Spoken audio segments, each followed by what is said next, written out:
बिस्मिल्लाहिर्रहमानिर्रहीम। मेरा नाम मोहम्मद उस्मान है। मैं शायगान फार्मास्यूटिकल को रिप्रेजेंट कर रहा हूँ और as a business unit head मैं डर्मेटोलॉजी डिवीज़न को देख रहा हूँ।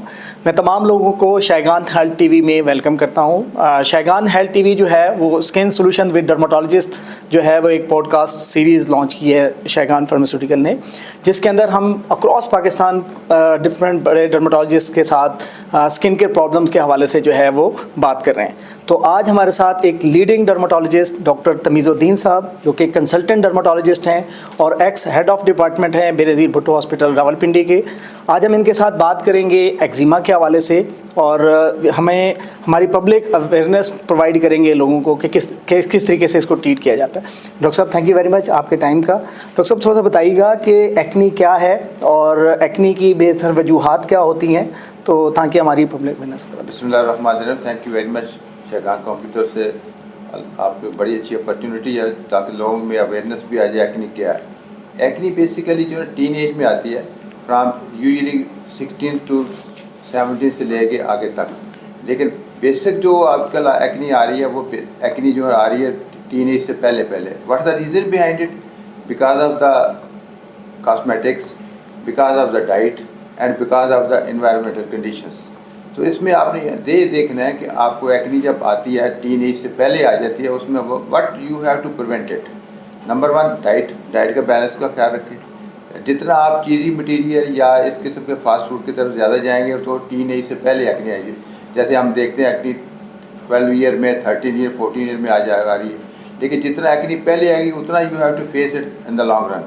सो बेस्ट ऑप्शन ये होता है कि उस डाइट का कंट्रोल करें और मेडिसिन को मिनिमम यूज़ करें। लेकिन medicine you have to use it if there is acne with blackheads आएगी तो एक्नी विद ब्लैक हेड्स के लिए आगे फिर ट्रीटमेंट ऑप्शन में जो बड़े मुश्किल पैदा हो जाती है। इसलिए आपको डाइट का भी कंट्रोल करना पड़ेगा, कॉस्मेटिक का भी कंट्रोल करना पड़ेगा और बेसिकली इन्वायरमेंटल कंडीशंस को देखना पड़ेगा।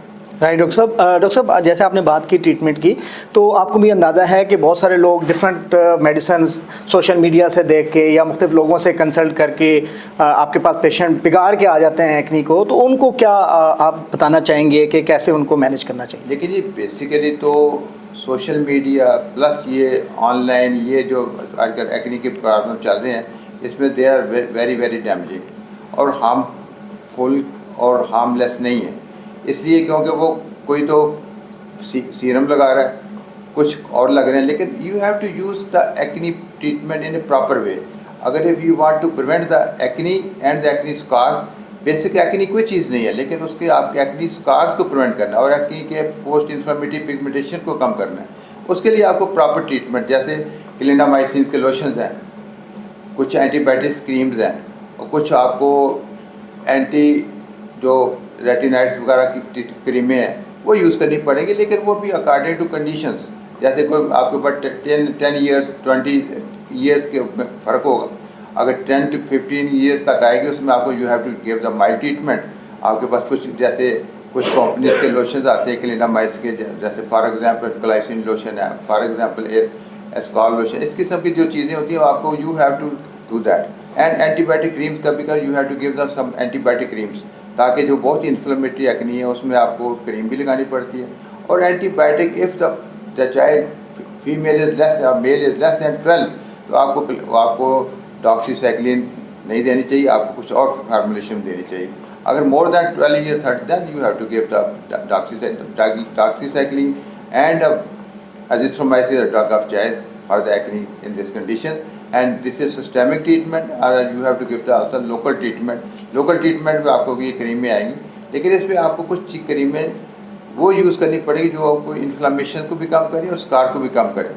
तो उसके अकॉर्डिंग टू पेशेंट्स ही होंगी जो भी होगी। लेकिन आपको बेसिक जो प्रेपरेशन हैं वो आपको क्लिंडामाइसिन की प्रेपरेशन आएंगी, वो मुख्तलिफ कंपनीज की फार्मूलेशन आती हैं। जैसे कुछ अच्छी कंपनी है, जैसे शायगान की कंपनी की ग्लाइसिन टी आ रही है और कुछ और कंपनी की आ रही है, लेकिन आप देखें जो आप you have to prefer it the best one. तो ये ट्रीटमेंट है। राइट डॉक्टर साहब आपको अंदाज़ा है बड़ा अच्छा आपने इसकी ट्रीटमेंट भी हमें बता दी। आपने देखा होगा कि बहुत सारे पेशेंट इस बात से बहुत ज़्यादा वरीड होते हैं कि क्या इसकी कोई परमानेंट ट्रीटमेंट है कि ताकि इसके दोबारा रीलैप्स होने के चांसेस कम से कम हो? देखिए, परमानेंट ट्रीटमेंट जो है ना आपको टीन एज में तक चलेगी। अगर आपके you are getting the acne before 16 इसका मतलब है आप आगे जितने साल टीनेज के जाएंगे उसमें तुम्हें एक्नी तो आएगी। Acne is always hormone dependent, मतलब इसमें डाइट का रोल ज़रूर है लेकिन हार्मोन डिपेंडेंट है। ये आपको टीनेज में चलेगी एक्नी, और इसमें इसमें आपको ये नहीं होगा सिंपल दाना आएगा, इसमें आपको पैप्यूल्स भी आएगा, इसमें ब्लैक हेड्स भी आएंगे, इसमें सिस्टिक एक्नी भी आएगी, सारे आएंगे। आपने कंडीशंस के मुताबिक आपने एक्नी को ट्रीट करना है। उस कंडीशन में फिर आपको पेशेंट को देखें और you have to use the treatment in a proper way, मतलब पर्टिकुलरली वो ट्रीटमेंट यूज़ करें जो पेशेंट को हार्म ना दे, पेशेंट को थोड़ा सा relief they. Relief in that sense patient का कॉस्मेटिक काम भी चलता रहे और पेशेंट को रिलीफ भी मिलता रहे। राइट डॉक्टर साहब, लास्ट में मैं सिर्फ ये पूछना चाहूँगा, माशाल्लाह आपने बहुत अच्छा इसको हमें ब्रीफली बता दिया कि ओवरऑल पब्लिक को आप इसकी क्या टिप्स देना चाहेंगे एक्नी के हवाले से, ताकि वो ज़्यादा से ज़्यादा अपने आप को बचा सकें इस एक्नी की डिजीज़ से। देखिए जी, इसके लिए एक तो पेशेंट की स्किन इसमें ऑयली होगी, डेफिनेटली उसे आपने ऑयली स्किन को कंट्रोल करना है। उससे कंट्रोल आपका ये नहीं होगा कि आपने उसमें फेस को वॉश करना है, उसमें कंट्रोल को मेडिसिन से नहीं होगा, ऑयल का वॉशिंग से ही होगा। अच्छे सोप्स ले लें, अच्छे आप फेस वॉशेस ले लें जो आपको यूज़ होते हैं। सेकेंडरीली आपको जो अब बहुत ज़्यादा ऑयली स्किन है कि उसमें क्रीम्स इफेक्टिव नहीं होती, उसमें फिर लोशन फार्म यूज़ करने पड़ते हैं। जैसे मैंने बताया कुछ फार्मुलेशन में आते हैं, जैसे इन शैगान वालों का भी है, दूसरे के भी लोशन आ रहे हैं, उनमें फिर क्लिंडामाइसिन का लोशन यूज़ करें। थर्डली जो ना आपको डाइट कंट्रोल करें, मतलब जो चीज़ें आपको फैटी डाइट्स हैं और आपको फास्ट फूड्स हैं, डेफिनेटली ये नहीं कि आपके ये चीज़ें जो है ना आपको नुकसान नहीं देंगी, डेफिनेटली करती हैं। कुछ किताबें ये नहीं कहती हैं नहीं करती, लेकिन करती हैं। अब क्लिनिकल प्रैक्टिस में जाए तो definitely they will create the problem for the children.